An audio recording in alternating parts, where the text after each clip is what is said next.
তিন দশক ধরে ধুকে ধুকে চলছে রংপুরের একমাত্র বিনোদন উদ্যান ও চিড়িয়াখানা। এক শ্রেণীর অপশক্তির হাত থেকে চিড়িয়াখানা মুক্ত হলেও আধুনিকায়নের লাল ফিতার ফাইল না খোলায় হতাশ দর্শনার্থীরা। খাঁচায় অবাধ বিচরণ নেই প্রাণীদেরও। রংপুর থেকে জুয়েল আহমেদের রিপোর্ট, ছবি তুলেছেন শাহনেওয়াজ জনি। লাল সবুজের রঙে রঙিন রংপুর চিড়িয়াখানা, কিন্তু জৌলুস নেই কোনো কিছুতে। বয়সের ভারে নুয়ে পড়েছে সিংহ মামা, বিষণ্ণ চোখে একাকী সময় কাটাচ্ছে জিরাফ। ভালুক, জেব্রা ও হাতিসহ বহু প্রাণীর খাঁচা এখন শূন্য।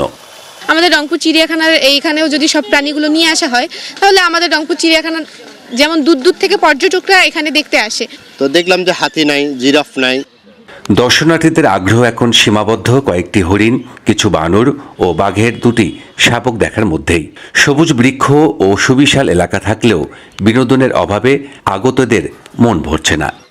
আরও যদি ডিফারেন্ট যদি প্রাণী আসতো তাহলে ভালো লাগতো। আর ভাল্লুক নাই, এই প্রাণীগুলোর প্রাণী খাতটা একটু বৃদ্ধি করা দরকার। তবে কর্তৃপক্ষ বলছে, অতীতে কিছু অপশক্তির প্রভাবে চিড়িয়াখানাটি অবহেলিত থাকলেও সেই বাধা কাটিয়ে সংস্কার কাজ শুরু হয়েছে।